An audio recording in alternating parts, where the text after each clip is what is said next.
ಅದಕ್ಕೆ green ಪುಸ್ತಕನೂ green ಮಾಡಿಬಿಟ್ಟಿದ್ದಾರೆ. ಇದರಿಂದ ಏನಾಯ್ತು ಅಂತ ಹೇಳಿದ್ರೆ ಮತ್ತೇನಿತ್ತು ಅಂದ್ರೆ ಟ್ರೂ ಮುಸ್ಲಿಂ ಮಾತ್ರ ಡೊನೇಟ್ ಮಾಡಬೇಕು ಅಂತ ಇದ್ದಿದ್ದು. ಟ್ರೂ ಮುಸ್ಲಿಂ ಮಾತ್ರ ಮಾಡಬೇಕು ಅಂತ ಇತ್ತು. ಆದರೆ ಅದಾದ್ಮೇಲೆ ಈ ಕಾನೂನಿಗೆ ಬದಲಾವಣೆ ತಂದು ಎನಿ ಪರ್ಸನ್ ಎಂದು ಸೇರಿಸಲಾಯಿತು. ಇದರಿಂದಾನೇ ಇವತ್ತು ರೈತರ ಭೂಮಿ ಕಬಳಿಸುವಂಥದ್ದಕ್ಕೆ ಒಂದು ನ್ಯಾಷನಲ್ ಹೈವೇ ಕ್ರಿಯೇಟ್ ಮಾಡ್ದಂಗೆ ಆಗೋಯ್ತು. ಮೊದಲು ನಿಜವಾದಂಥ ಮುಸ್ಲಿಮು ಅವರು 5 ವರ್ಷ ಮುಸ್ಲಿಮರಾಗಿರಬೇಕು, ಟ್ರೂ ಮುಸ್ಲಿಂ ಆಗಿರಬೇಕು, ಅವ್ರು ಮಾತ್ರ ಒಕ್ಕಗೆ ಡೊನೇಟ್ ಮಾಡಬೇಕು ಅಂತ ಇದ್ದಿದ್ದು. 1995ನೇ ಇಸ್ವಿಯಲ್ಲಿ ನರಸಿಂಹರಾವ್ ಅವರ ಸರ್ಕಾರ ಇದನ್ನು ಬದಲಾವಣೆ ಮಾಡಿ ಎನಿ ಪರ್ಸನ್ ಅನ್ನೋ ಸೇರಿಸಿದ್ರಿಂದನೇ ಇವತ್ತು ಇಷ್ಟೊಂದು ಅನಾಹುತ, ರೈತರ ಒಂದು ಜಮೀನು ಲೂಟಿ ಆಗುವಂಥದ್ದಕ್ಕೆ ಕಾರ್ತು. ಇದನ್ನೇ ನಾವು ಇವತ್ತು ತುಷ್ಟೀಕರಣ ರಾಜಕಾರಣ ಅಂತ ಇವತ್ತು ನಾವು ಹೇಳ್ತಾ ಇರೋದು. ಸನ್ಮಾನ್ಯ ಅಧ್ಯಕ್ಷರೇ, ಈಗ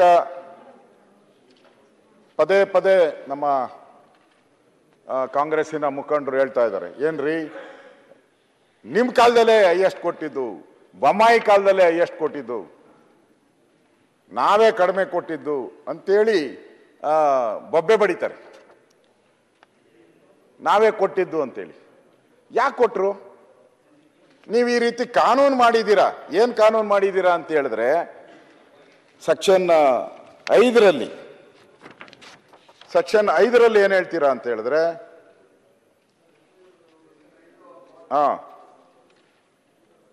ಯಾವುದೇ ಇದನ್ನ ಡಿ ಸಿಗಳು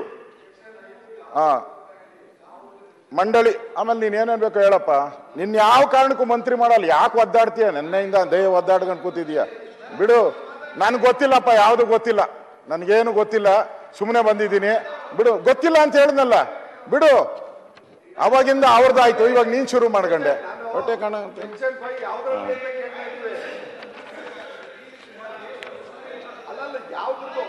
ಡಿ ಸಿ ಒಂದು ಬಾರಿ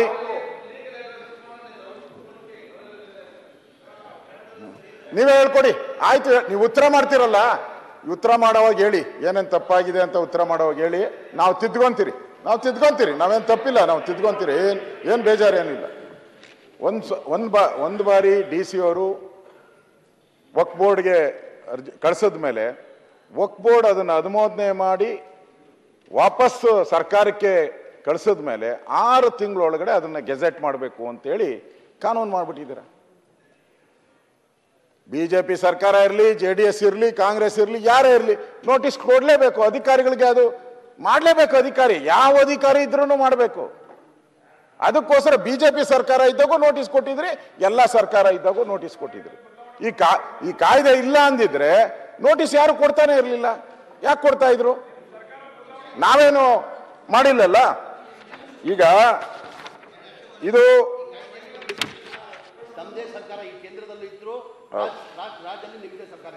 ಅವಾಗ ನೀವು ಪ್ರಶ್ನೆ ಮಾಡಿಲ್ಲ, ಇದ್ದಕ್ಕಿದ್ದಾಗ ಇವತ್ತು ಪ್ರಶ್ನೆ ಮಾಡ್ತಾ ಇದ್ದೀರಲ್ಲ. ತಮ್ಮದೇ ಸರ್ಕಾರ ಇತ್ತಿಲ್ಲ. 2022 ಇಟ್ಕೊಂಡು 24ವರೆಗೂ ತಮ್ಮದೇ ಸರ್ಕಾರ ಇತ್ತು, ಕೇಂದ್ರದಲ್ಲೂ ತಮ್ಮ ಸರ್ಕಾರ ಇತ್ತು. 2014 ಇಟ್ಕೊಂಡು 19ವರೆಗೂ ಕೇಂದ್ರದಲ್ಲಿ ನಿಮ್ಮ ಸರ್ಕಾರ ಇತ್ತು. ನೀವೇ ಇಲ್ಲೇ ಇದ್ರಿ. ಅವಾಗ ಏನಕ್ಕೆ ನೀವು ಮಾಡಿಲ್ಲ? ನೀವೇನಿಗೆ ಮಾಡಿಲ್ಲ? ಅದಕ್ಕೆ ಕೂತ್ಕೊಂಡು ಹೇಳ್ತೀನಿ. ನಾವು ಈ ಜಮೀರ್ ಅಹಮದ್ ತರ ಹೋಗಿ DC ಆಫೀಸ್ಗಳು ಮುಂದೆ ಕೂತ್ಕೊಂಡು DC ಮೀಟಿಂಗ್ ಕರೆದ್ಬಿಟ್ಟು ಸಿದ್ದರಾಮಯ್ಯನವ್ರು ಹೇಳಿದ್ದಾರೆ, ಅದು ಓದ್ತೀನಿ ತಾಳಿ, ಹೆಂಗೆ ಅವ್ರು ಹೇಳಿರೋದು ಭಾಷೆಗೆ ಓದ್ಬಿಡ್ತೀನಿ. ಆಮೇಲೆ ಹೇಳ್ತೀನಿ ಅದನ್ನ, ನೀವು ಕೇಳಿದ್ಕೆ ಹೇಳ್ತೀನಿ, ಹಂಗೆ ಹೇಳ್ತೀನಿ ತಾಳಿ, ಅದಕ್ಕೂ ರೆಡಿ ಮಾಡಿದ್ದೀನಿ ಅದನ್ನು. ಅದರಿಂದ